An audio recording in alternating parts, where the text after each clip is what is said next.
Beyond the Scoreboard podcast, Week 8 preview show. Here on the Lawrence County SportsNet, powered by LCAP.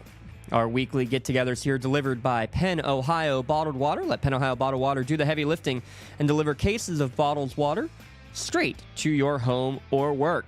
Let them do the heavy lifting. We do the heavy lifting here as we preview the games to come. First, we'll take a look back at the 8th week of the year, Week 7 officially according to PIAA lore. We already got Tim Continenza laughing and giving me the side eye, so it is what it is. It is what it is. We only got to deal with that for 2 more weeks, though, which is, I guess, a good thing and a bad thing. I mean, we keep saying it goes so fast. It really does. I mean, heck, they announced the WPIAL soccer playoff pairings today here on Wednesday as we do this live recording. Hope you're enjoying checking us out. If you're watching on Facebook Live or on our YouTube page, remember you can always go back and listen on both those outlets and on Spotify each week as well. I'm James Dotson with Tim Continenza, Matt Flannery, our producer extraordinaire. And if you don't understand the word extraordinaire, just go back and check out what he was able to pull off with the Red Zone broadcast we did last Friday. And I think maybe more impressive, Tim, you didn't get here. If you'd gotten here 5 minutes earlier, you would have seen it looked like a tornado went through this room as we had everything rearranged, getting things situated for that broadcast. It was a lot of fun. We're definitely going to try it again. Actually, maybe even in a small fashion tomorrow. We'll let that be a little bit of a tease. But it was a lot of fun, especially be able to tune in for the big plays that you guys are getting. Yeah, when I got home last Friday night, I tuned it in and I wanted to see how it went. And it's going to work long term. It's just a matter of getting a few glitches out of the way and figuring this out. But it was, I think, the most dynamic thing to add to high school sports in a long time. And I'm not lying. I just think the idea and the ability to be live for 6 games and to keep you updated, not just in the county, but we can... I hate saying this. I know everything's behind a paywall today. Right. But could you imagine the WPL playoffs that way? Doing something like that would be a lot of fun. I mean, like I said, I know everything's under a paywall, and it's just a dream right now. But maybe we can do something like that where it also is behind that same paywall. I mean, again, that's not as exciting, I guess, Tim. No, it's not. But I will say this, though. I mean, I had a lot of people calling in and saying, hey, love this. This is really cool. I've had one person actually send us a message and say, hey, can you do this for Class 3A next week?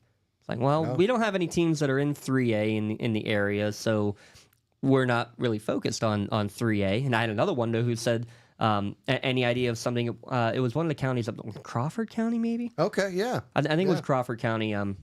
Saying the same thing. Right. Is there something like this up here, or would you guys do something up there? And same thing. They're not in our coverage area, not in our wheelhouse. Hey, give it a few years. You never know. You never know. I tell you, that was where I won't say I start here in Pennsylvania, but I spent many years at Venango and Crawford County doing Meadville and Franklin and Oil City and Titusville games. So it's a great community up that way, but over here in Lawrence County, the County of Champions, it's even more fun. Well, County of Champions, we will not have any soccer teams in the playoffs from the WPIL. District 10 soccer playoffs will begin sometime next week.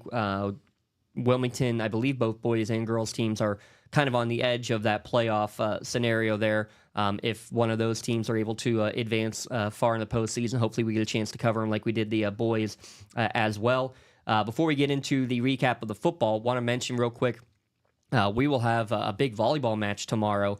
Mohawk hosting the Shannock for the section finale in that one. Really big because Mohawk right now tied for 4th place with Shenango. Shenango plays at Elwood City. Our friends at ECS will have coverage of that one as well. Basically, if both win, they're in. If both lose, they're also still in. So if one wins and the other one doesn't, then it's basically a casket game for them, and it'll be the end of it. So really interesting scenario. They split the regular season matches, and really big for Mohawk. They've won their last 2 matches in 5 sets. So that's going to be a fun one. Yeah. Lee and Jay are going to have to check out tomorrow night. It should be great. I mean, there's been great action this year in volleyball. It really, truly has. As a matter of fact, when I was talking to Jay after the last match we did, I says, Jay, I think, this is 4 games that we did, together, and 3 out of the 4 went 5 sets. Mm-hmm. I mean, it's just been really great action, great competition between the different schools that we've covered. And you can see what you're talking about this scenario that's coming down to the potential of either both win or both lose making it. And if they split, the one who wins gets in. So no, I love it. They both control their own destiny tomorrow. You win, you're in, just like that. And that's what you love that scenario. Mm-hmm. And we'll have coverage of that, and we'll get you updates of the Elwood City game as well. And it's not a guarantee, but we are going to try a little mini red zone tomorrow, a little picture-in-picture broadcast with the Elwood City guys. So big thanks to Brad and Thad allowing us to essentially copy their stream, getting it with their permission to copy, restream, and kind of put it together with ours and kind of make a little mini side-by-side is kind of our intention. But both matches are so important, we think, hey, let's give it a try and see what it looks like. Makes total sense. It should be a great time. Yeah, so we will have that for you. Again, check them out. Mohawk hosting Neshannock with Elwood City, or the Elwood City crew doing Elwood against Shenango. That's the volleyball update. Playoffs, by the way, will be announced, the brackets for WPIL. Those will come out on Friday afternoon, with the playoffs beginning sometime next week, likely on Tuesday and Wednesday. Let's get into the week that was, Week 7, as we take our LCAP recap. And let's start with the game where Tim Continenza was. Class 1A, a road tilt and a great one. Neshannock against Southside Beaver. I think there was about 6 total possessions in the game for each team. Just both teams really controlling the ball on the ground. Southside especially doing what they do best of the ground and pound. Southside in the end, a couple missed conversions end up being the difference. Neshannock drives down when they need to, Tim. They get into the red zone, and then how about Coach Bonjovingo? Again, going into the bag of tricks. Talk about the play, and we'll get the replay here in a moment. I'll tell you what, it was really well designed. It was basically an end around and kind of a reverse end around as they handed it off, and then they pitched it to the tight end who took it around, and the quarterback led the way and was the lead blocker on the whole thing, and it took it in. So it was a super play there and well designed. Let's take a look at that play of the game. Ethan Beeman's reverse for a touchdown from 21 yards. Ball at the 21-yard line. Mazzocco takes the snap. He'll roll out. Mazzocco gonna get it off. Yeah, and it was all the way in for a touchdown. That is Ethan Beeman. Beeman, it was a misdirection. Beeman had the ball, and the lead blocker was Mazzocco, and Mazzocco goes all the way around the right side, leading the way as Beeman gets into the end zone for the score. Right there, especially your quarterback as your lead blocker, and he delivered a huge block there at about the 5-yard line to allow Ethan Beeman to score his first rushing touchdown of the year. That's his first rushing attempt of the year. How about that, too? I did not know that. That's a phenomenal. Beeman's an interesting player because early in the season we've seen him catch like an 80-yard touchdown pass, and we know that he has the ability to break away an open field. And there we've seen it again, and it was a well-designed play. Matter of fact, I got fooled on it because I thought it was going to go to the right side, and it looked at the time that Mazzocco had the ball, but he ended up, pitching it back, and it was Beeman then on the reverse, getting out in front from the handoff from the running back, and he then went left side and just followed Mazzocco, and Mazzocco led the way with the block and got him into the end zone. It was great, but a combination. Another thing is, I think we're seeing the maturity of Mazzocco at quarterback this year is just phenomenal. Last year we seen a raw quarterback, a guy with a lot of talent, but just learning the position and how to do it.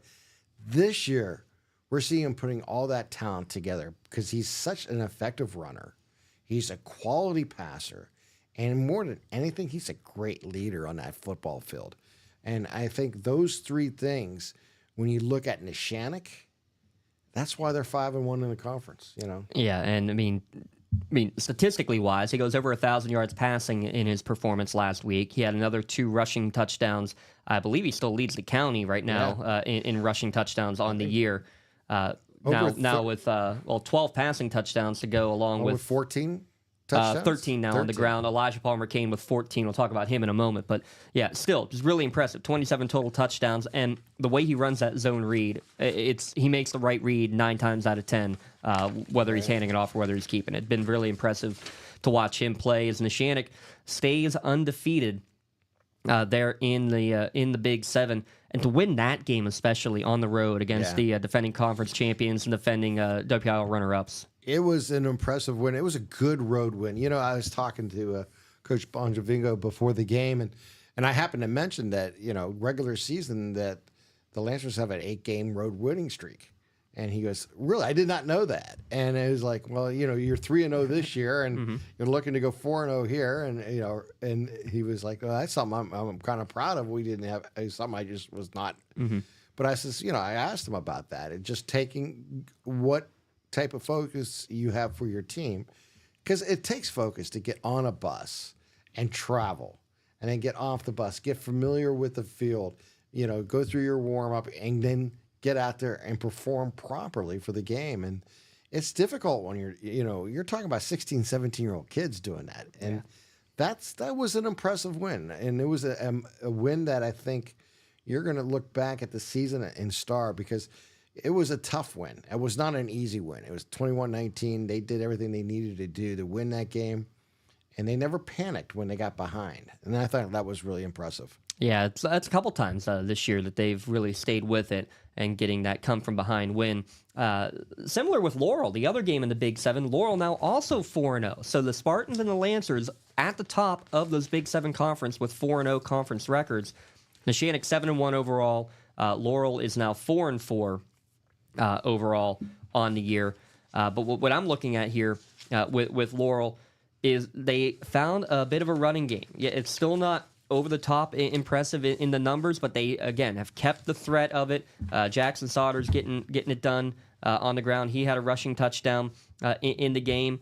But again, Lucas Santini doing what he does best. 169 yards passing, getting a couple of touchdowns in the game as well, both one on the ground and through the air.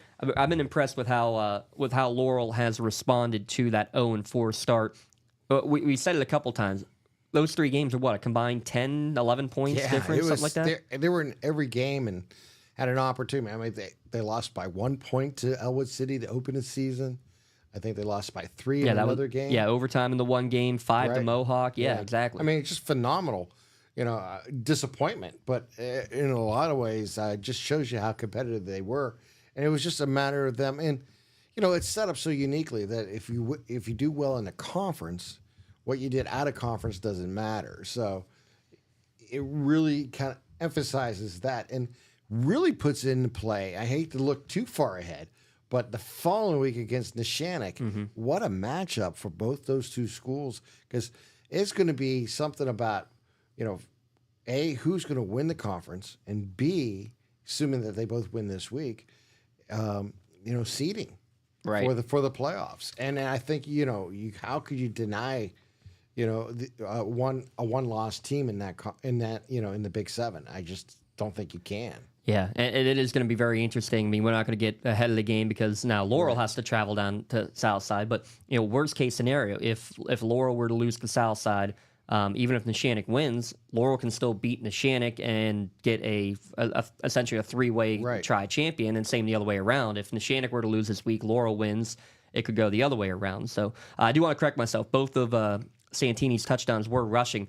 All 4 touchdowns in the game were rushing touchdowns. But the big play in that one was this one here, Tim. It was a long pass from Lucas Santini to start the fourth quarter down to the 1-yard line.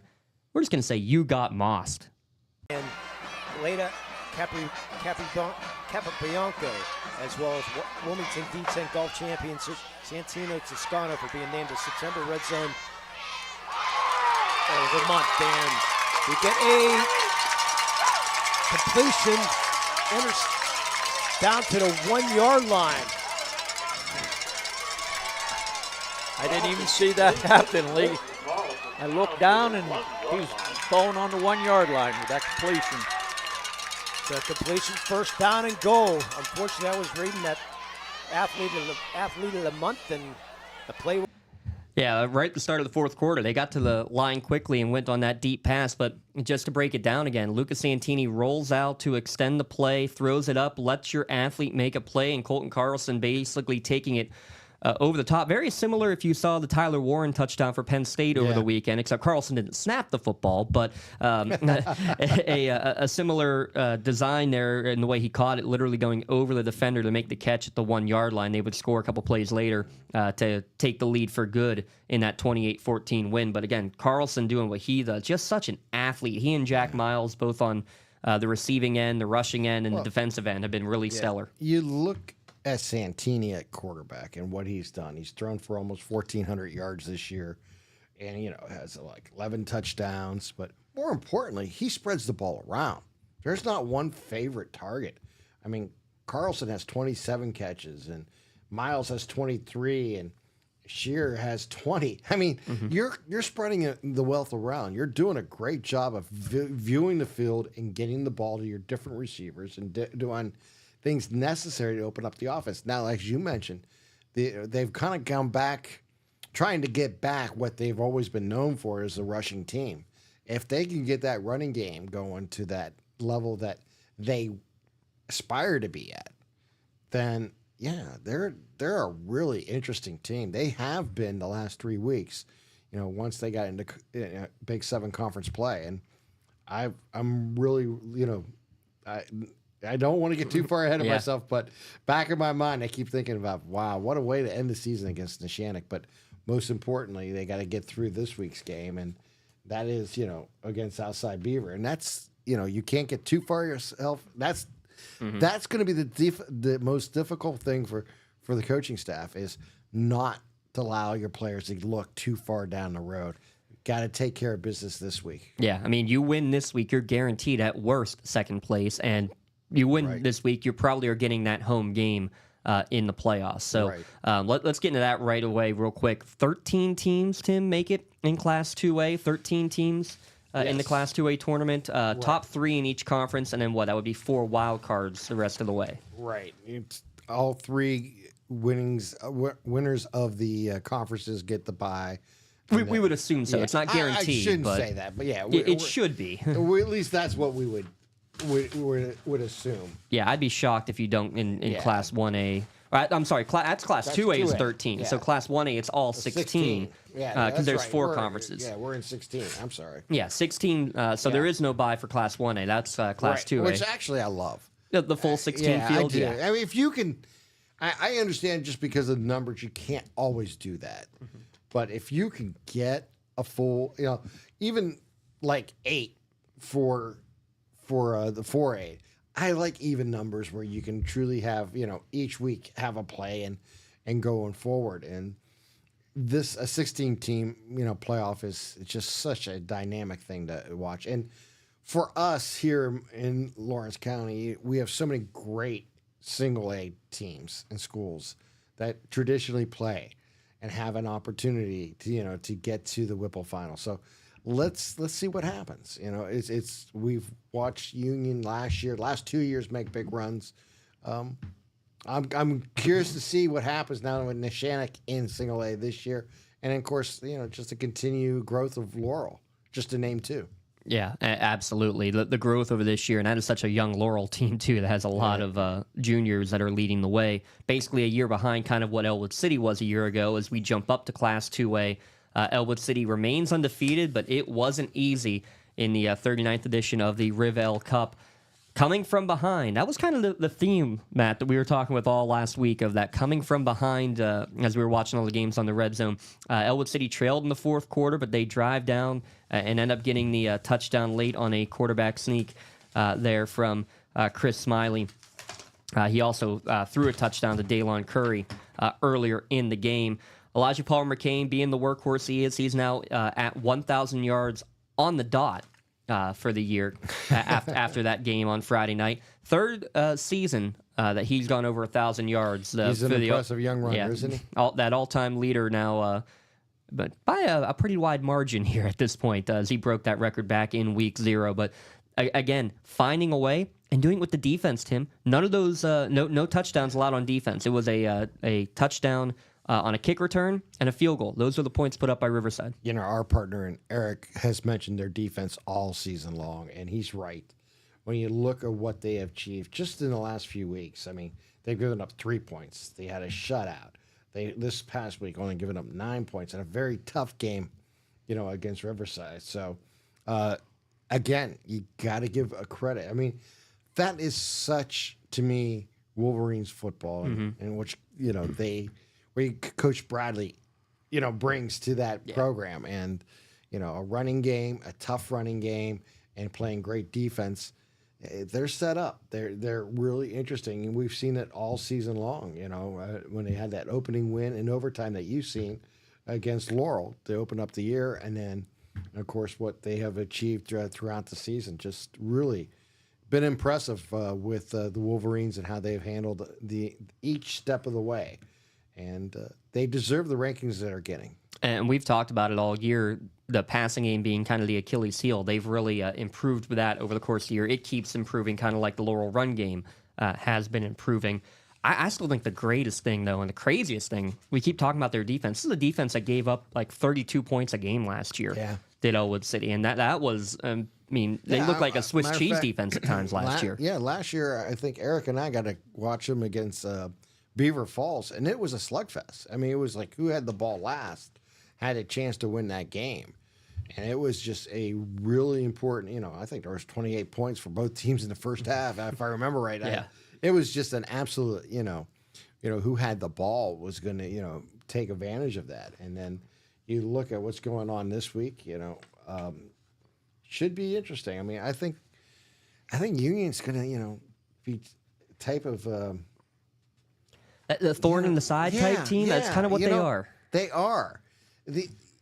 They've had a tough year when you look at the numbers. Right. However, we've always seen them fight. I mean, each game that they've been in, and we've, and I've seen them a couple different times opening against Neshannock, and I got to see them also against Riverside. And, that was that Riverside game was, I think if they could have replayed that game, that's not a loss. Mm-hmm. It's just one of those games where, sometimes things just don't go your way. And I think they would do a few things differently. But they've grown.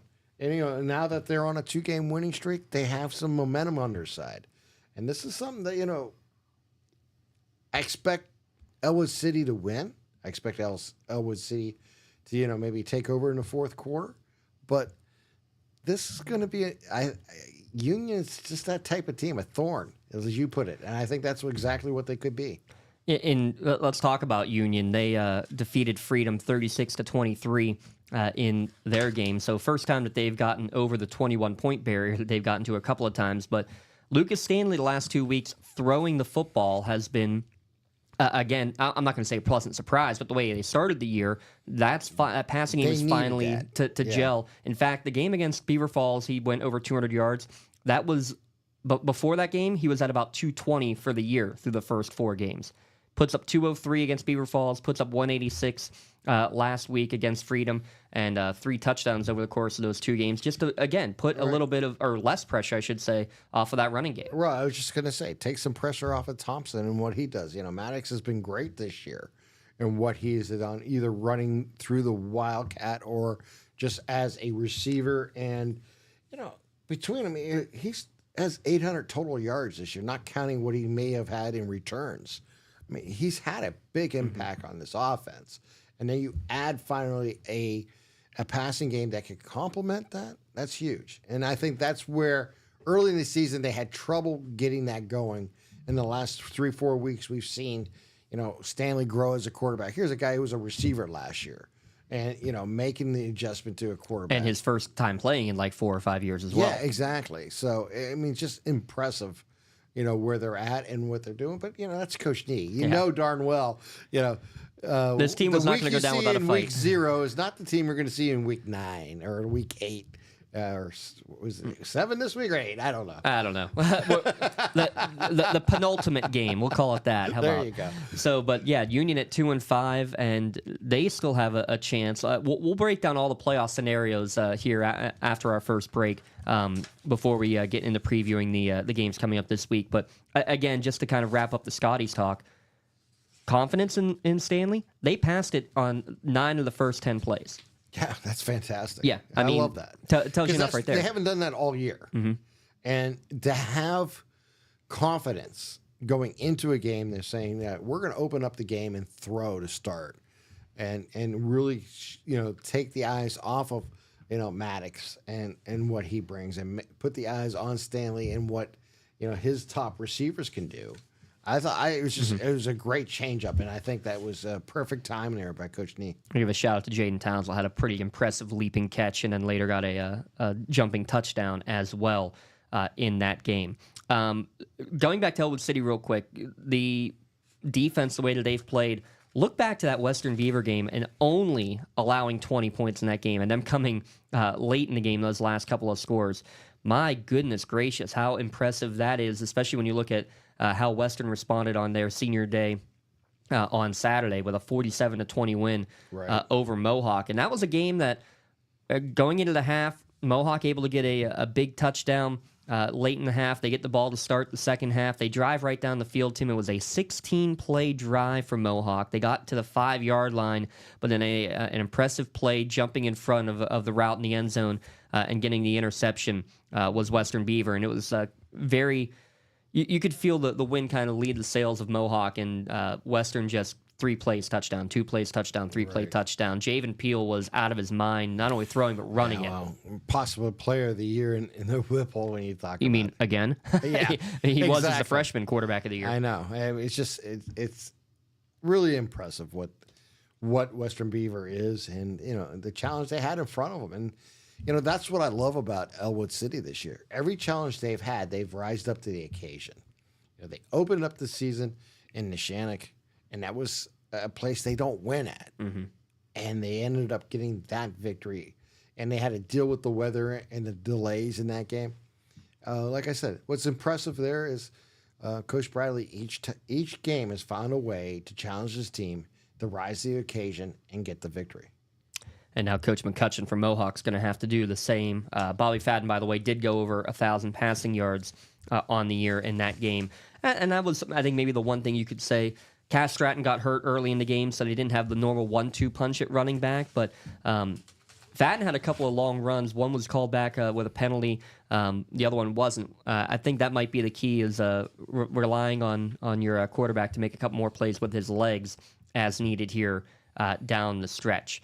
The other game that was happening in WPIL country on Friday night, Newcastle against West Allegheny, and West Allegheny basically just shut down that Canes offense, to say the very least. Kyrell Harris finishes with just 33 passing yards in the game, rushing the ball, less than 100 yards total rushing in the game as well. West A just being, again, can you tell it was a former stop on the Palco tree right there? That was just impressive all around what they did defensively. Newcastle, honestly, them defensively was not bad, holding West A to 32 points. A lot of short fields. The defense held up as they needed to, but no touchdowns. In fact, the only touchdown of the game came on I believe it was a punt return touchdown for Chase Lemon in the third or fourth quarter. But we talked about that. That is Newcastle's game. Anytime one of their top players has the ball in their hands, they're a threat to make a big play. Right. Lemon, we've talked about him during the season and what he brings, and of course Gardner and Harris, the whole But you gang. could tell against Montour, and then definitely against West Allegheny, as soon as you've lost Nate McKnight, everybody has to rotate to that new position. It's going to take some time. That they're going to have an adjusted game plan, but that injury to McKnight, especially when he had a touchdown in every game on the year, Tim, that's the hurt. It does, and be quite honestly, they've been challenged defensively all season long. They've given up points, and they needed to find a way to kind of, this week is what talking about that in a little bit, but defense has been challenged for them. They've given up points. They've given up over 60 points. They've given up 40 points. They've given up 30 points. But you can see some improvement there along the way, too. So, in the games they won, the defense has really, been able to handle it. So we'll see. Canes have a chance still to make the playoffs. We'll talk about those effective scenarios. But it sounds crazy, but yes, the Canes have a very legit chance still to make the playoffs if they win their final 2 games. So we'll talk about that after the break as well. Real quick, Wilmington up in District 10. After their loss to Farrell, a couple of big wins there. 56-9 over Reynolds 2 weeks ago. And then last week, 49-8 was the final. How about this? Tim, you've heard of a double-double before, right, in basketball? Yes. Almost a triple-double on the football field. So Chase Mitchell-Tree, 123 rushing yards. Michael Mastretta, 115 rushing yards. Jamie Miller, 99. Oh, come on. You couldn't have gotten one more. You couldn't have thrown it off the backboard to yourself for that final rebound. Oh, my gosh. Nearly a triple-triple for the Wilmington rushing attack. And, I mean, that's that they're doing it correctly. When we talked with Coach last week, when the game ends and the rushing numbers, not just in yards, but in, attempts, is relatively even, that they're doing something right, that they're, working that wing T offense to perfection. And Chase Mitchell-Tree, no touchdowns all year on the ground. 3 last week, or 2 weeks ago, I should say, and then 3 this past Friday as well. They're a fun team to watch. I really enjoyed that, when we got a chance to go up to Reynolds, Eric and I, and do that game, because they're just, like you mentioned, they can run the ball. Well, what I was really impressed with is they demonstrated they could throw the ball in that game. And, that's the key. If you can be kind of a diverse team out of the wing T, it shows, you're going to be in that formation almost 100% of the time. But if you can do something different out of that, right, you're going to catch people off guards. And that's what it's all about. Yeah. But if you can pound like they do, that offensive line just creates holes. And then you have the misdirection of the wing T and the speed that they have. It really makes a big difference. And if nothing else, passing the ball, when you're running it that effectively, you got 9 in the box, maybe 10 in the box. Hey, I'm going to go throw it up and let Freddie Z do his thing. Exactly. and we've seen him do that a few times this year. 2 touchdown passes for Vascal again each of the last 2 weeks. So, Wilmington, they're going to have probably their biggest test left. That's because they probably will not play in the final week of the regular season. It's kind of their optional game scheduled against Carson City 2 weeks from now, but they will be hosting Sharpsville, and we'll be down there for that one as well, joining the crew of Sports Radio 96.7. There is your LCAP recap from the Week 7, 8th week of the season here. So what we're going to do is we're going to step aside. We're going to come back and we're going to talk about those gnarly playoffs. Playoffs? Don't talk about playoffs. You kidding me? Playoffs? They're coming up, Tim. And we're going to look at all those scenarios. When we return, it is the Beyond the Scoreboard podcast. It's delivered by Penn Ohio Bottled Water.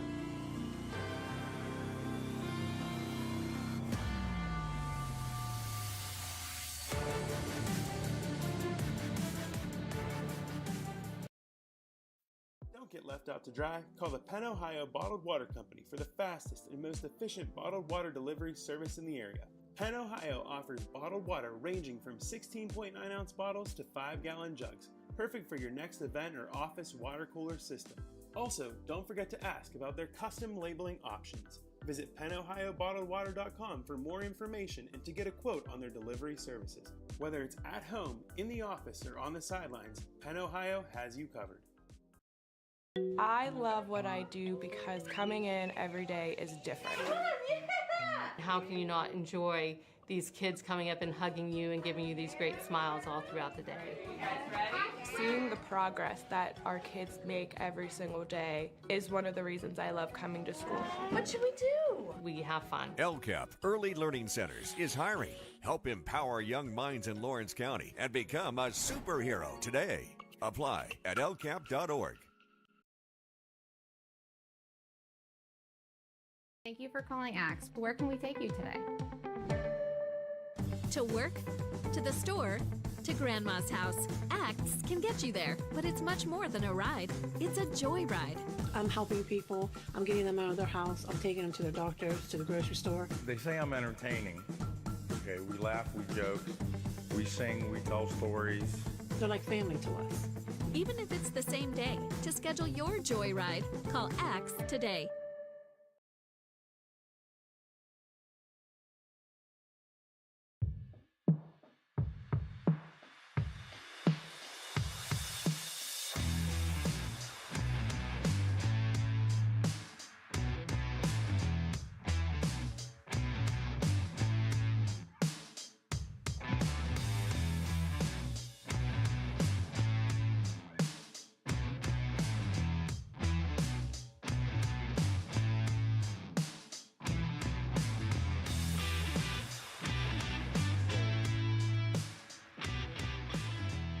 Back here at our LCAP studios, Beyond the Scoreboard podcast here on Lawrence County SportsNet.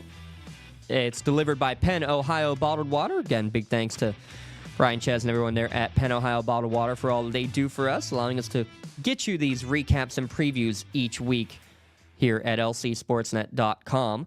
Tim Continenza, I'm James Dotson. Let's take a look, Tim, before we get into the previews here for the penultimate week of the year. First off, no coach interview today. We were hoping to get Coach Needballa from Union on the horn today, but you know how it works, Tim. You know, my child ended up being sick, so I ended up having to stay home from school today. We were going to go do it at the end of the school days. It just didn't work out, so we'll try to get both him and Coach Graham for a little mini series there for next week. How about that? Not a bad way to do it, and we're going to get some good quotes out of both of them. So. Oh yes, two of my favorite pregame interviews for sure is when we're talking to Coach Nee and Coach Graham. Exactly. Let's look first at Class 4A. All right. Newcastle. Let's take a look at what the playoff scenarios are looking like. So first off, Class 4A and Class 6A. Those are the games that the championship is a week earlier because the WPIL sends the champion into the state playoffs a week earlier than the other than the other classifications. So because of that, only 8 teams will make it into the postseason. The top 2 in each conference are guaranteed. After that, it's 2 wildcard teams, and that can be whatever the committee decides is best. So just looking through, in the Big Six Conference, Thomas Jefferson, Bell Vernon, really no surprise. Those are the 2 teams that are going to be at the top. Trinity is still there. They still have to play. I believe they still have to play Thomas Jefferson down the stretch. They have to play one of those 2 still down the stretch. But Trinity right now is the 3rd place option, it looks like. In the Greater Allegheny, right now, McKeesport undefeated, and you have Mars and Knock, who are tied in 2nd place. Keep an eye on that one because Newcastle beat Knock. We'll keep an eye on that for that reason. And then in the Parkway, obviously, you know, Aliquippa Montour at the top of the conference standings, West Allegheny in 3rd. We expected that the Parkway would for sure get 3, but I've been saying all year, Tim, it's very possible that the Parkway could get 4. You mentioned that earlier, yeah. And the reason I'm saying that is this. So say Newcastle does win their final 2 games. Again, they lost to those top 3 teams, but all on the road. Newcastle would then be 4th place in the Parkway. They would have what would that end up being? A 6-3 record to end the year. As a result, you were going to compare the 3rd place teams. West Allegheny obviously is the one in. So who do you put in next? Do you put in, let's say Knock finishes 3rd in the Greater Allegheny. Let's say Trinity finishes 3rd in the Big Six Conference. Trinity has a losing record, I believe. Yeah, 3-5 coming into this week. Right. So that's a tough one to say there's going to be a better choice than Newcastle. And then you got Knock or Newcastle. And again, Newcastle beat Knock. And and Knock very well could be kind of a 500 team, 5-5, maybe 6-4. And especially, what if Knock ends up beating Mars and being the automatic bid? Then you're talking Mars versus Newcastle, and you can kind of make the same debate. Like, well, you got an automatic bid from that conference that Newcastle beat. Yeah, I mean, I think it's setting up for Newcastle to have an opportunity. They kind of control their own destiny. If they can go out and win this week and make the final week a valuable game, for them and for the committee. Right. To see. And then you go out and dominate that game, or you just play your best game of the year type scenario. Yeah. That will matter. I mean, let's be honest. There's going to be style points because it's a wild card thing, as you mentioned, and it's going to matter who the committee really sees the final 2 weeks of the season. And yeah, that knock Mars scenario is going to be really intriguing to see how that ends up, because as you mentioned, top 2 in each conference gets in. It could be a wild card. But both of those teams, probably 500 teams at the end of the year. Yeah. And actually, I take that back. Mars already beat Knock. So Knock still has to play against McKeesport. So let's just imagine that it probably goes that way, as Mars has also lost to McKeesport. So you got the Port is going to be the top team. Yeah. It looks like Mars probably will finish second. Probably will finish second. So then you do have exactly what we're looking at. Right. Trinity versus Knock versus West Allegheny and Newcastle. Yeah. Pick 2. And from what we've seen when Newcastle is playing, and I think they're going to show it this week when they play Ambridge, when they're not playing the top 2 teams in the state, and West Allegheny, I think, is also a top 5 team in the state in Class 4A. They've been pretty darn good. Yeah. So they got to take care of business, no doubt about it. And it was a difficult, 3-step through the WPIL Parkway. Let's be honest. Oh, yeah. That was a lot to ask of any team to be on the road that long and face those 3 schools. 1, 2, 3. I mean, I know the conference itself is loaded. However, not too many teams or schools, I should say, are put in that scenario. I mean, I assume next year they'll have more home games against those in the return it'll be flipped, but yeah, it's going to be difficult. I mean, that was a big ask when we looked at the schedule at the beginning of the year. I says, wow, and then I'm curious to see that postponement because of the weather, how much that may play into Newcastle's wild card thing, because they, we talked to Coach Mo before, during the season, and he was worried about that a little bit, losing that game, a chance to have another victory on his schedule. Mm-hmm. And as you're talking about, if they can end up with we're looking right now at 6-3. If they could have been 7-3, that's a really different story. With a win over a pretty good Highlands team. I know the record doesn't show it, but look at Highlands, what they did. They beat Elizabeth Forward in 3 overtimes. So they're 3-4. Right. They got a win against Elizabeth Forward in 3 overtimes. A pretty good East Allegheny team they beat, and then they destroyed Burrell, which Burrell's having a really down year. Their losses: Armstrong by 1 in overtime, Deer Lakes by 1, Imani Christian by 2, 12-10. That's a darn good Highlands team that right now is not in the playoffs in Class 3A. When you have 3 losses that I just mentioned right there by combined 4 points, I think that speaks volumes too. But you can't judge based off a game that technically didn't happen. So, long story short, got to take care of business. But I think Newcastle very much should be still in the hunt for the playoffs. If they do make it, they're the 8th seed. Yeah, they're going to play against Aliquippa. But that is playoffs, and that is huge for a program that has won 2 games in the last 2 years. I'll say it every time. If you can be in the playoffs, you want to be in. Simple as that. It's an extra week of practice. That's exactly it. But more importantly, it's something to build on, as you just talked about. Yeah, the challenge is monumental, but you know what you have? I've never met a coach or a team that says, I don't want to play that game. Right. They want to play that game. If they were told, this is what the scenario will be if you can win in the final 2 weeks, they're signing up for it today. They already know it's out of their hands because it's a committee's choice. But all they can do is make that committee have no choice but to select them, and they have that opportunity. We just hope the committee is going to be watching all those games. They say they are. We're going to have a lot of fun being able to criticize. At least it's in the hands of actual humans and not the Gardner points anymore. So we'll take that for sure. Let's jump down to Class 2A, Tim. So Class 2A, we alluded to it earlier, 13 teams in the Class 2A playoffs. So 3 conferences, top 3 automatically make it out of each of these conferences. And then after that, 4 wild cards. Right. Correct?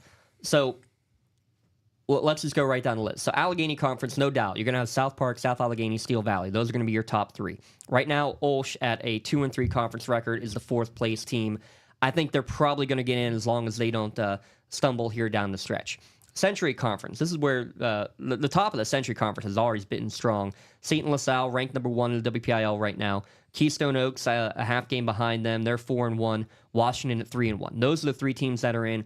Waynesburg Central still has to play actually games against the bottom 2, Charleroi and Stowe Rocks in the conference. So I think it's a decent chance that Waynesburg at 4-2 at the end of the year probably will be a good consideration as the 4th team out of the Century. Now you look at the MAC. Elwood City 5-0, or 7-0 overall, first time since 1944. By the way, they're locked in. Western Beaver at 4-1, they're locked in. Mohawk and Riverside, that game at the end of the year, 2 weeks from now, is basically going to be who gets the final auto bid out of the MAC. They're both 3-2. Then you got Union and New Brighton, both at 2-3. So basically, here's what we're looking at, Tim. Your top 3 obviously are all in: South Park, South Allegheny, Steel Valley, Seton LaSalle, Keystone Oaks, Washington, Elwood, Western, Mohawk, or Riverside, whoever wins that game. Right. I think the loser of that game has shown themselves that they're going to be in as one of the wild cards. I agree with you there, 100%. I don't think there's much question in that one. The next part, let's just say it goes straight up that it's the other 2 4th-place teams, which I think is very legit. Olsh is playing well. They've gone through the tough part of their schedule already. They're likely to finish at 4-3 in conference play. Waynesburg at 4-2 in conference play. So they're your 4th-place teams. That means you got one 5th-place team that you're going to be looking at. That Carleton or Charleroi in the Century Conference, they're both at 1-3. Carleton, I think, still has to play. 1-7 overall. Yeah, I just don't see it. Yeah, Ligonier Valley and Shadyside in the Allegheny Conference, same thing. Low records, not great. Ligonier Valley still has to play against Steel Valley as well. So it's not like they're going to win out. Union has this still in front of them. They have Elwood City this week. You compete against Elwood City, but then you go and beat New Brighton. I think that could be a casket game next week. New Brighton Union winner is in the playoffs. It would not surprise me at all if you have that scenario. You know, and I don't, again, we're talking about humans in a conference and trying to pick, the best field.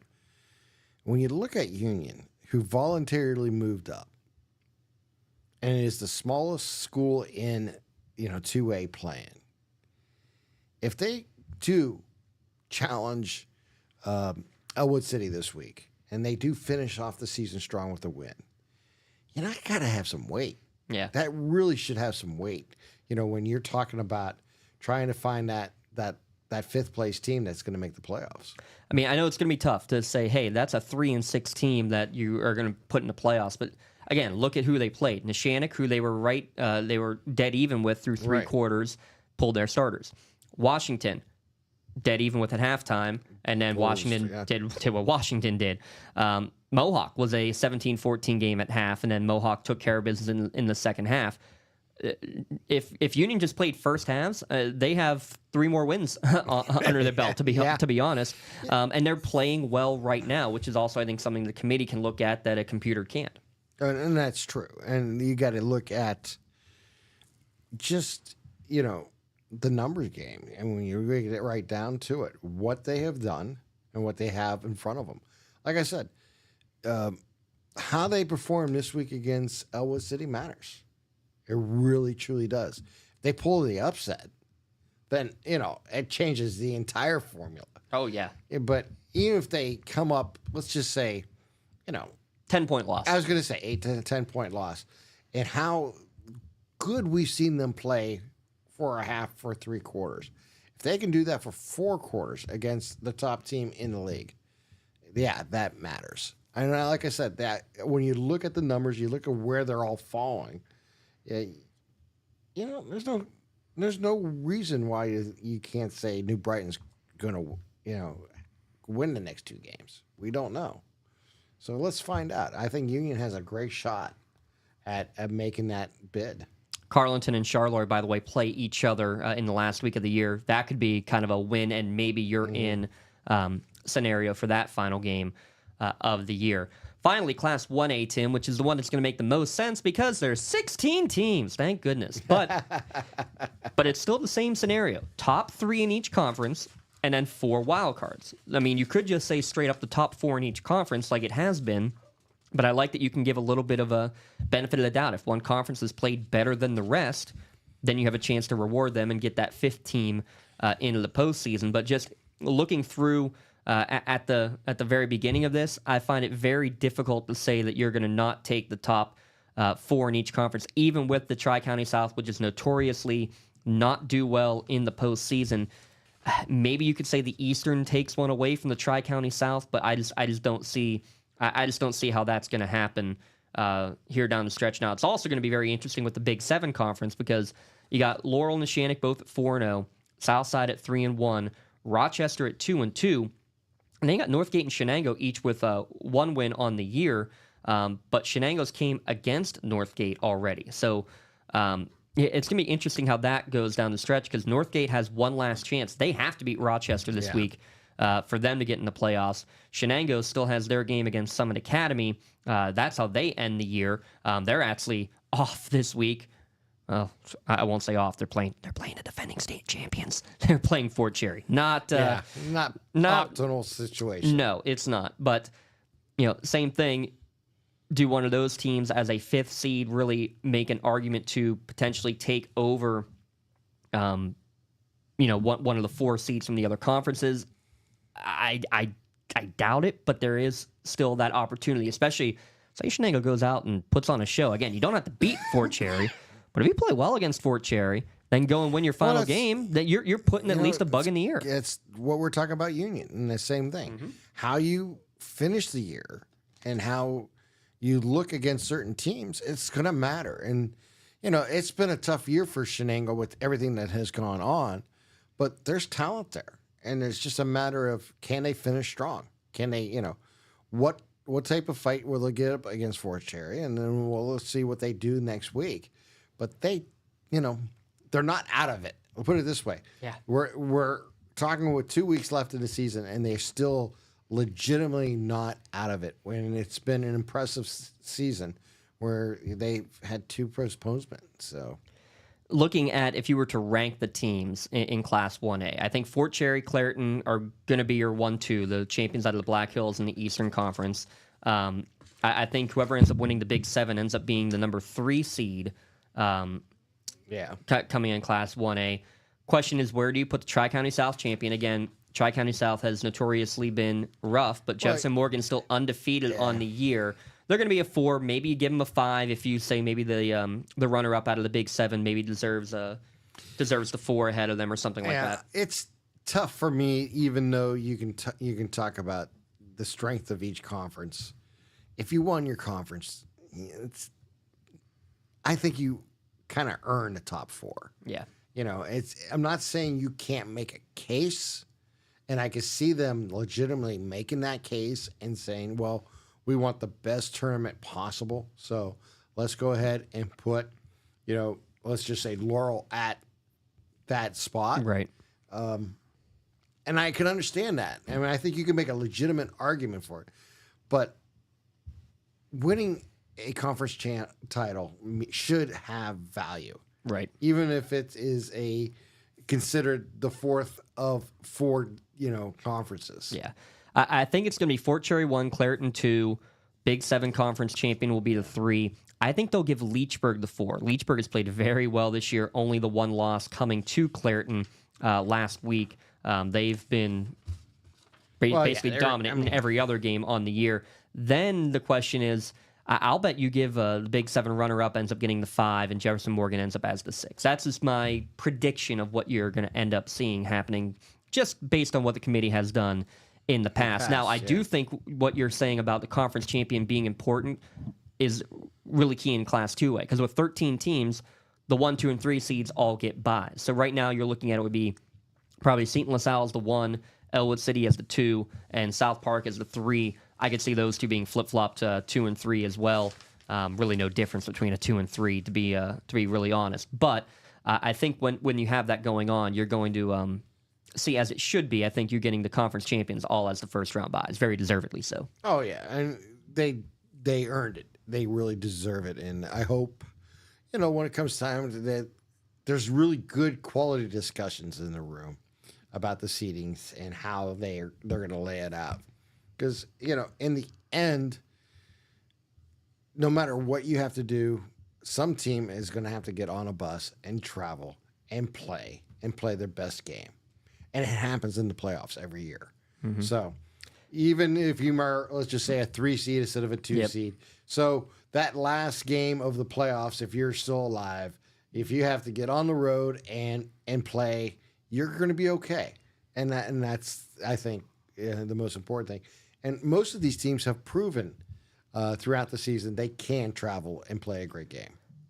Home field advantage in the first round. Don't forget that as well. That'll play big. Oh, it's huge. So there's your quick lowdown of what's going to be happening in a couple of weeks. We'll go through playoff scenarios again next week. It'll be a little more clear when we have just 1 week left to go. We're running out of weeks here. It's time for us to go around the county, Tim. Let's get a couple of quick recaps here from Union and Shenango. What's going on around the county here on the Lawrence County SportsNet podcast.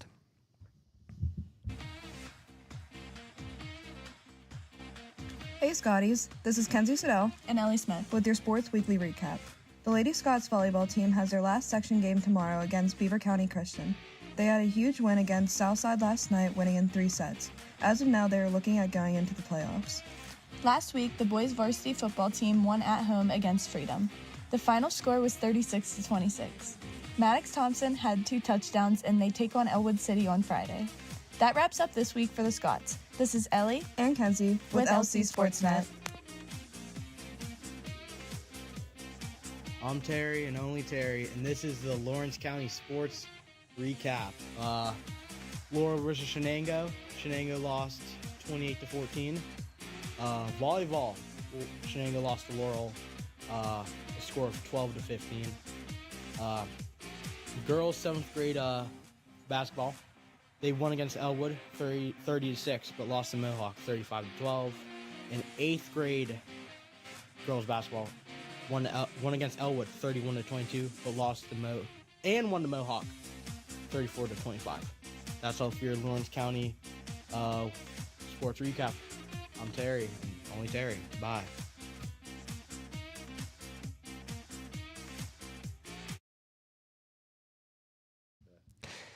Thanks again to the crews there at Shenango and Union for sending us those. And a reminder, all your other schools, please keep sending them in. We've had rough at the end of the first 9 weeks of the school year. Lots of other stuff going on, but we'd love to hear what your teams are doing, especially now that the postseason runs are beginning. Again, volleyball playoffs beginning next week. Playoffs pairings come out on Friday. Soccer playoff pairing came out today. The WIL playoffs begin on Saturday of this week. We're going to take one more quick break, and when we come back, we'll look ahead. The big game's coming up on Friday here on the Lawrence County SportsNet. It's the Beyond the Scoreboard podcast, delivered by Penn Ohio Bottled Water.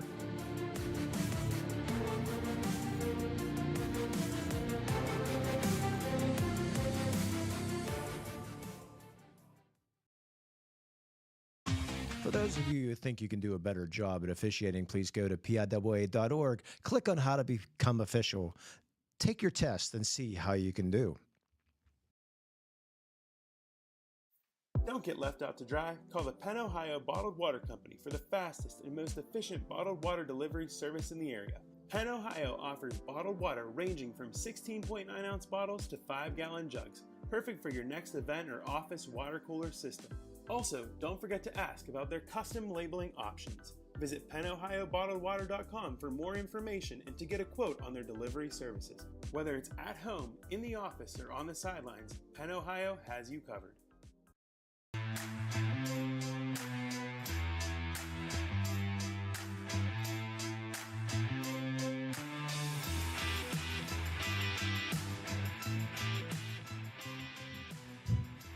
Penultimate week. I don't know what number. I don't care what number anymore, Tim Continenza. That's a good way to do it. I just don't. Yeah, no, I don't care neither. All I know is we got 2 weeks left, and, I've said this for years. You've heard me say this, and I repeat it almost every week. It's the fastest 10 weeks in the year. It's the fastest 10 weeks in sports. You blink of an eye, it's August. Next thing you know, it's late October, early November, and you're in the playoffs. It just goes so quick. You start in shorts and you end up in a winter jacket. I mean, you could go full Bill Chirpak and be in the shorts, or like Lucero and be in the shorts all year long. There's many who do that. I know quite a few, actually. Well, give a shout out to one of our interns, Garrett, last night. Wasn't in shorts, but he got to get the full experience of being a sideline camera during the beginning of the winter months. Will be really nice, though, on Friday this week. The temperature going to go back up, which is awesome to see. Let's take a look at the games coming up on Friday, Tim. Let's start with that Newcastle game. The Moan brothers will be on the call for that one there at Taggart Stadium as Newcastle hosting Blackhawk. So the Canes 0-3 in the conference, but still really have a chance to not fully control their own destiny because it's still going to be in the hands of the committee. But you win your last 2 games here. I think you make a very compelling argument for potentially making it into the postseason. 4-3 Canes against 4-4 Blackhawk.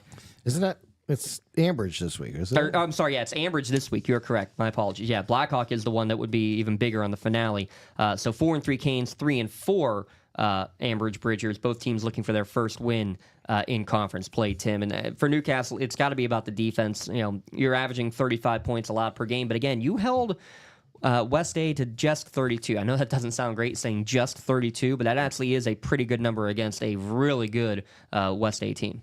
It really is when you look at what they have done this year. And the thing I alluded to earlier is they need to get the defense to have one game or next couple games, but most importantly this Friday's game, to step up and make a couple extra stops. Yeah. And because they know offensively what they can do. And we've seen them go on methodic drives before where they use 10, 12, 14 plays to go downfield. And we see them score on one play. So we know what they offensively can do.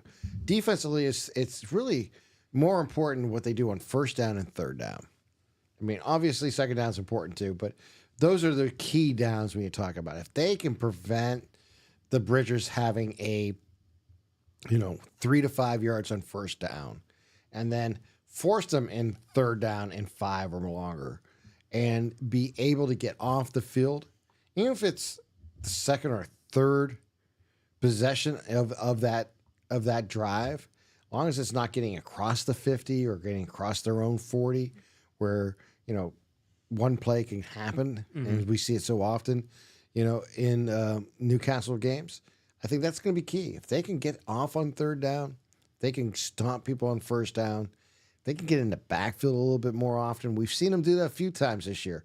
But if they can get in the backfield just a little bit more often and get some minus yards on those first 2 plays from scrimmage on a series, that's going to be key. And when you look at them on the offensive scoreboard, I mean, we've talked about it.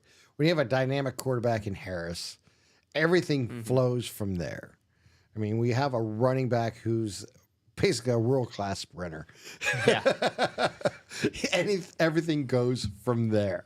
And, they have uniqueness on their team. Because, like I said, they have 4 players. Anytime the ball's in their hands, they can go the distance. I know McKnight's not available, but needless to say, Lemon. Yeah. You're not really, hurting yourself too much when you say, well, we have Lemons that can do that too. Oh. And what he does on kicks and punts is just phenomenal. See if he continues to make lemonade out of those lemons. That game again, 7 o'clock at Taggart Stadium. Lee and J. Moan on the call for that one. We'll also have on Friday night, let's go up north to District 10, the family affair between Wilmington and Sharpsville. I'm sure they're sick of us saying that by now, but Coach Piccarelli for Sharpsville, the father-in-law of Wilmington head coach Brandon Fillion. So always the fun, family rivalry is, I'm sure the media makes it out to be much more than it actually is. But when you look at that game, Tim, it's going to be obviously the ground game for Wilmington, but very similar scenario for Sharpsville. They have a pair of runners, Jaden White and Gino Curry, let's see. White averages 113 yards a game. He's got 12 total touchdowns. Curry averages 81 yards a game. He's got 13 total touchdowns. So those two as a two-headed monster to counteract against the Jamie Miller and Chase Mitchell tree. And then as we saw last week, Michael Mastretta making it a three-headed monster last week. Well, this may be the shortest game of the year Wait, shorter than the Neshannock Southside game that you just had? Yeah. We're finishing up, making sure everything's good to go for us to go on the air for the Red Zone broadcast. And we're in the third quarter. Yeah, just about. It's felt that way. Yeah, I think you were calling for the 2-minute warning there at the end of the first half. Yeah. Seriously, I mean, these two teams are going to dominate in the rush game, and I think really the key for either team is which one can truly dominate the offensive line. If you can put methodical drives together, they're 8, 10, 14 play drives, which we've seen both teams be able to do, and just chew up the clock. That 12 minutes goes by so fast. If you're on a 5.5 minute, a 6.5 minute drive, and you get points, it is such an advantage. And I think that's going to be really key. What team defensively stands up and gets them off the field early and gets a short field? And then you take advantage of it, and you really then can double up. And we've seen the play of Wesley Van Gaal and what he brings to the team. And he's an underrated passer. Let me tell you, they don't pass the ball a lot. I mean, sometimes it's 3 or 4 passes a game. He throws a nice ball. He does. And I will tell you what, 2 weeks ago, when I got to watch them play against Reynolds, he made the most impressive pass I've seen this season. It was a 3-step drop into the corner, and he found Freddie. Freddie Z, Freddie Z in the corner. And it was so impressive because you just don't see quarterbacks today underneath center doing a 3-step drop and throwing a dime into the corner for your receiver. Now, Freddie's tall and he took full advantage of it, but needless to say, it was one of the most impressive plays I've seen this season. And I think if they choose to use Van Gaal's arm just a little bit more, it could be a big changeup late in the season for them. They don't have to throw it 10, 15 times a game. No. But if they throw it 8 times a game, double up what they normally do. That's huge. And that's about what they have been averaging. Same on the other side with Aiden Cadman for Sharpsville. He's got 8 touchdowns on the year versus 4 interceptions. So when they've had to throw it, and I think that's going to be the key right there, is which team can make the big play through the air. Because you know what you're getting. You know that you're going to be ground and pound on both sides. You're going to stack the box. Who can make that one-on-one catch? And the way Freddie Zettner has been catching them, and again, the way that Wesley Vascal has been throwing the football, I like the Wilmington chances in that one for sure. That's a 7 o'clock kickoff from Greyhound Stadium. We are joining forces with Sports Radio 96.7 for that one. So we're going to have the professor on the air again. Big shout out to Professor Briggs. He'll be joined by Mr. Birch, Chris Birch out there. Mr. Pearl Jam fan. Yeah, all that too. Too bad I won't be up there. I want to talk some more rock and roll with those two. That's a fun time. It's a great time. That's about the only thing I may enjoy talking more than sports with those two is talking some rock and roll. But they will be rocking and rolling there for that one. Again, 7 o'clock start there with the 96.7 crew out of Mercer County. The final game that we will have coverage of as we jump back to the WPIL Class 1A. Second straight week, we will go down to Hookstown to cover a game there at Southside. This time, Southside hosting Laurel after the Rams give up their first conference loss of the year. So their last 2 games, a win by 1 in overtime, going for 2, beating Northgate, and then the 2-point loss late against Neshannock. That's a Southside team. Coach Travelpiece is going to have that team out for blood, but you got to take on a team that is I'm not going to say red hot. They're green hot right now, the way Laurel is playing. 4 straight conference wins. Spartans look tough, don't they? Yeah, they're playing their game. They were the ones that had those close losses early in the year. They've built off of that. I think this is where we really see what this Laurel team is here this week going down to Southside. Yeah, and when you get down to it, it's going to be, I think, Jackson Saunders. This is the guy we nearly talk about. I mean, he's been such a big factor in the previous years, and then see him get the running game going will be a big part. Take some pressure off of Lucas Santini as a passer. Nothing against what they have great receivers. We mentioned how he spreads the ball around earlier, but if they can get that running attack going just a little bit more, and you've seen throughout the season. I mean, you look at what Laurel has done. defensively, especially recently. I mean, you look at the last 4 weeks, they've given up 12. They had a shutout, 16, 14. That defense has taken really a great leap forward. And then really they've only had 2 games where they gave up points, and they were close games.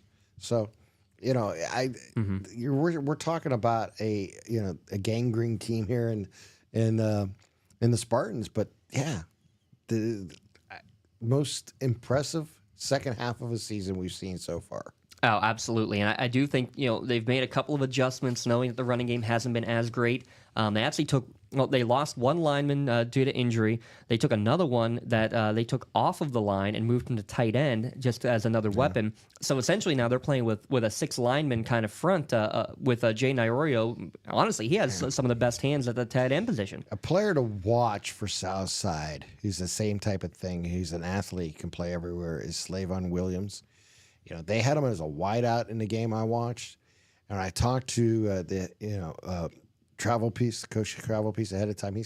He mentioned about 7 or maybe 8 different positions he's been in, including the offensive line for them. Depending on where they needed him, that's where they play him.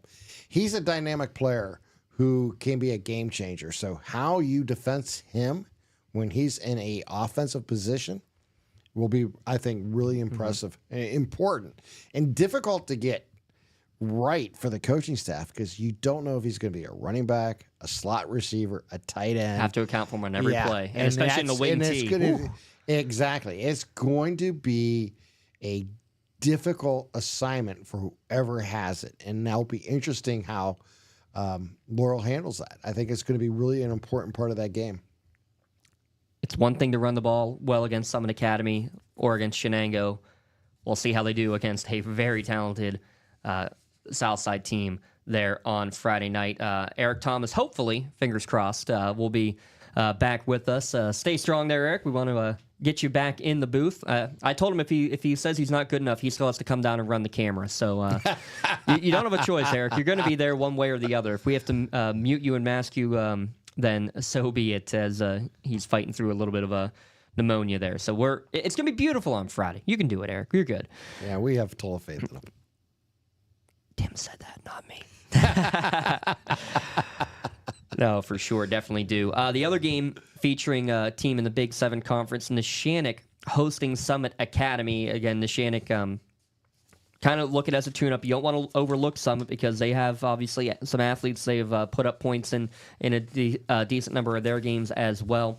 Just real quick, though, we were talking about it before we got on the air, Tim. It's somebody different every week, whether it's in the bag of tricks, the double pass to get it to Brady Frasso a couple of weeks ago, the reverse in crunch time for Beeman to run it in for a score. The week before that as well was Justin Edworthy coming in when Anthony Aiken got being banged up. Next man up mentality, or just, hey, you're not looking at me right now, but you will be after this play. And Coach Oates said, you know what? They're all students of the game, and he finds ways, and they find ways to get themselves on the field, but they find the ways to get the ball to the right player at the right time, it feels like. And Shannock's such a fun team to watch and what they do. And, I've just been impressed with them all year. Even the game they lost early this season to Elwood City, it's just they're a team that can do a lot of good things. And they're dynamic. They can do a little of everything, and their defense is strong. And I think that, again, Eric always talks about it. It's your defense and running the ball. Such an important part is once you get into the end of the season and in the playoffs. He's 100% right. I've always agreed with that, thinking. And you look at, what the makeup of that team is and the players that we were talking about earlier. I liked where they're at. The other game, Shenango is again in non-conference at Fort Cherry. Fort Cherry, the defending state champions, they have arguably the most dynamic player, regardless of classification, in their quarterback, Matt Sieg. But I have a feeling you will not see much of him. In fact, he's played kind of a limited role over the course of the year. At times, he hasn't even been as a running quarterback. Just, hey, you're going to go in there, you're going to throw and do nothing else for a couple of plays. They've really done a job of limiting him as he's been kind of banged up early in the year. And if you're telling me you're going to have a fresh Matt Seed come playoff time, oh my goodness. That guy is incredible. The first player ever to get 1,000 twice in his career, Tim. Oh, by the way, he's only a junior. So you just have it come back next year and try to do it Yeah, again. he can try to do it a third time this year and a fourth time next year. My goodness. My God. It's amazing. It's tough. So when Shenango really needs to be looking at their game next week, how as a coaching staff and as a team do you do that when you know that you're going into a game on paper you're supposed to lose by 1,700? It's a defending state champion. It's tough. It's very tough. And they've had, if there's a team that's mentally capable of handling it this year. If they've handled everything else, you're right. That's one thing I got to give them credit for.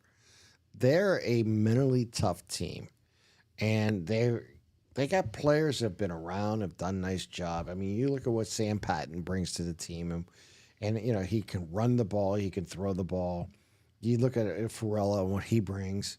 There's some talent on this team. They've had some tough breaks this year. But if there's a team that's mentally prepared to get on the bus, to travel to Fort Cherry, to play the defending state champions, that's, the Wildcats. And that's who they, one thing, and I think a lot of that stems from Coach Graham, and who he is and what he brings to his program every year. And I think we're going to see, I'll guarantee you this, they're not going to quit in that game. No matter what the score is, no matter what the situation is, they're not going to quit. They're going to get out there and play. The key, I think, is coming out healthy. Yeah. And in being able then get ready for, the final week of the season against Summit County. And then having that opportunity, to be one of those wild card teams. So we'll see exactly how it all, unwinds. But, I give Shenango I just have high regards for what they have achieved this year and all the circumstances they've been in.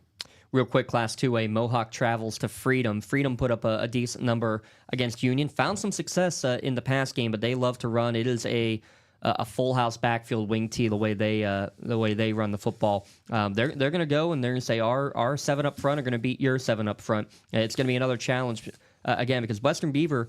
They surprised me with how well they controlled the line against Mohawk. I think that's going to be a wake-up call, especially heading into this week to take on a solid Freedom team that is definitely better than what their record suggests, especially when they run the ball as well as they are. It's 2-4 Freedom against 4-3 Mohawk. This is a must-win for Mohawk heading into last week. It absolutely is. And,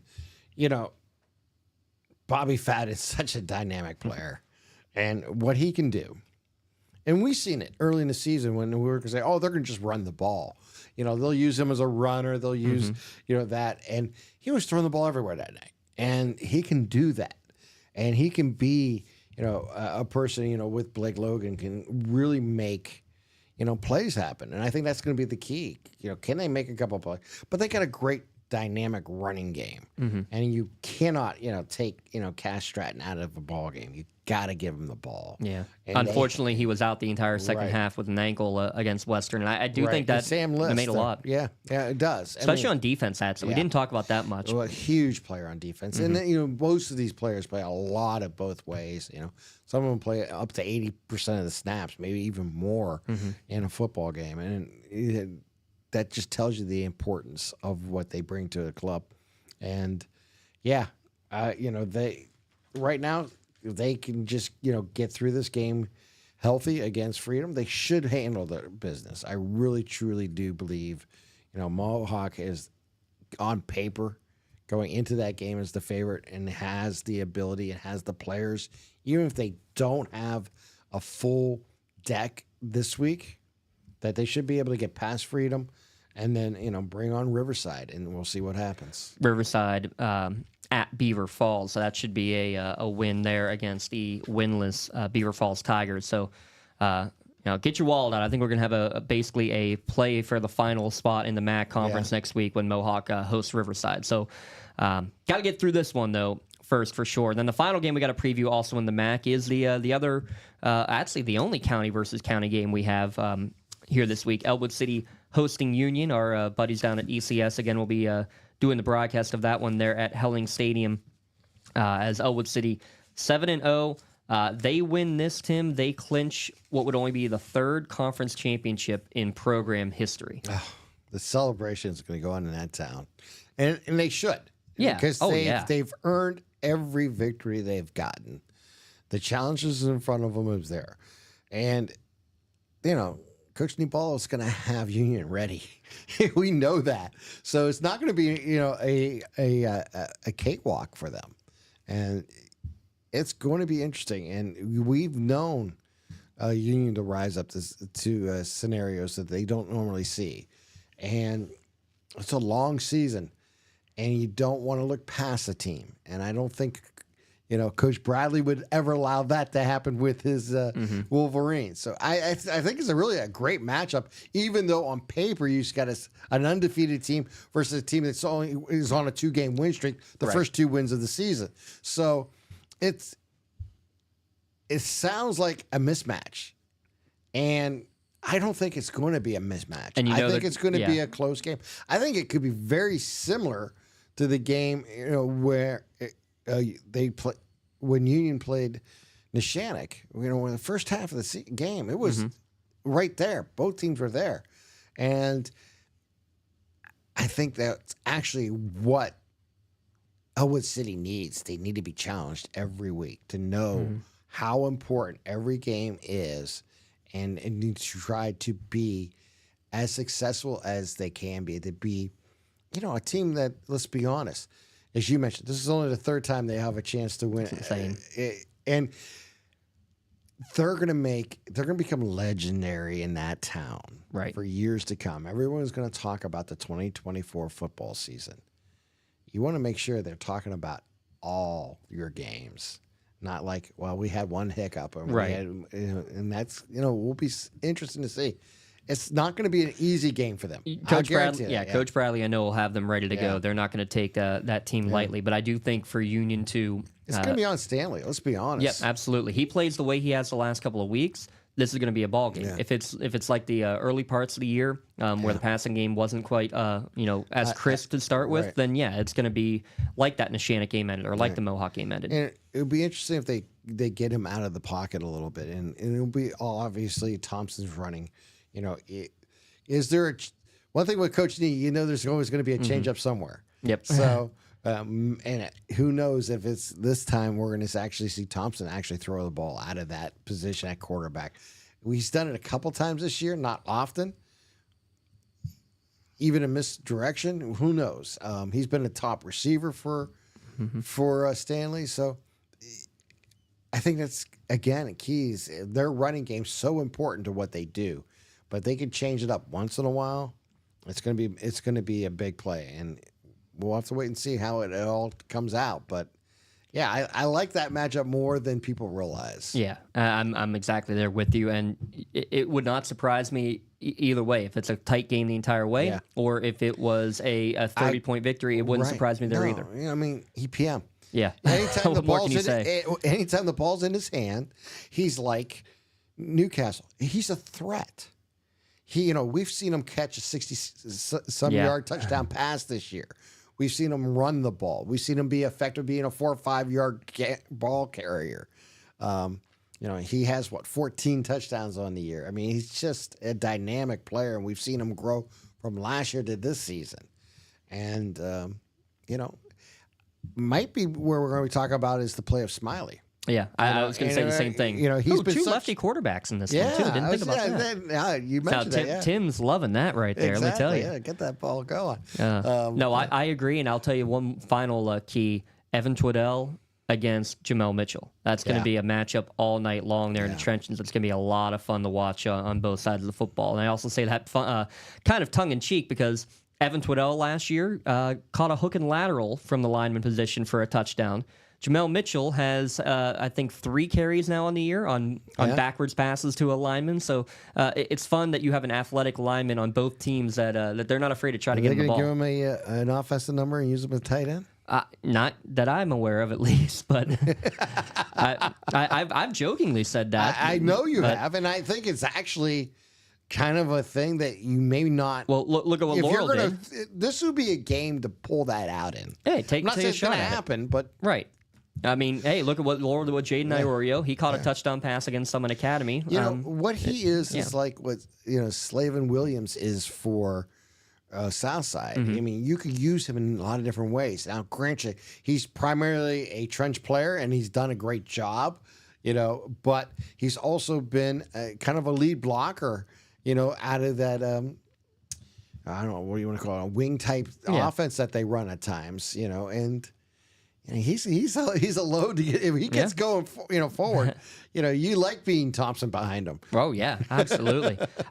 You know what? You put a regular number on one of those two guys, and then they can snap the ball, and then they can go and catch it. Right. Right. You never know. had to do it. Why not? Tim, one final. Just give me a little preview. Tim is not with us on Friday night. He's going to be out. Helping out some guys out in Ohio for these last couple of weeks. So we won't see him on Friday night, but still joining us here. Talk about the game you got coming up here on Friday. Really good. It's Mineral Ridge up against Western Reserve.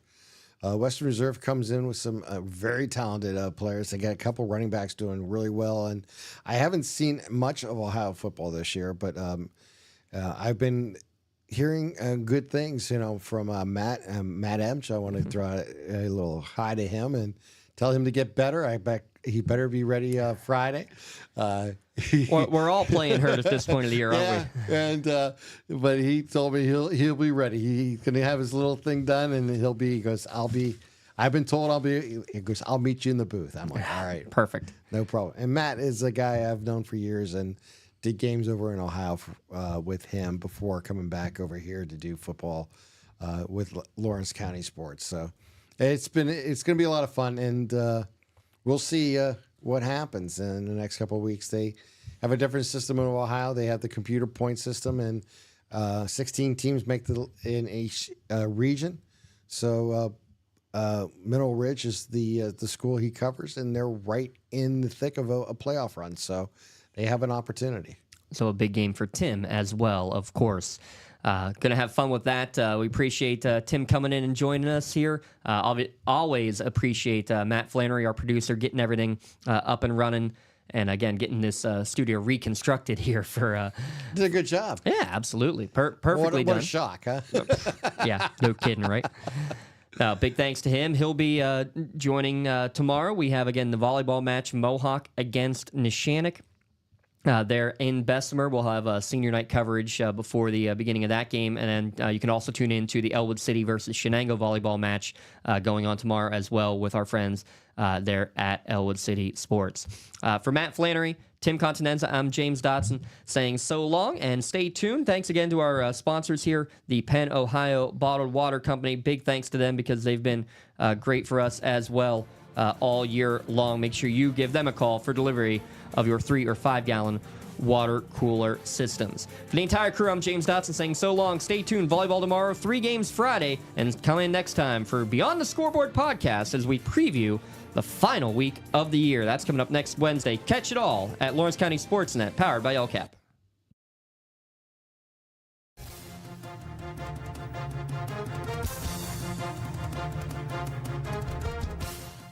Your voice for Lawrence County sports.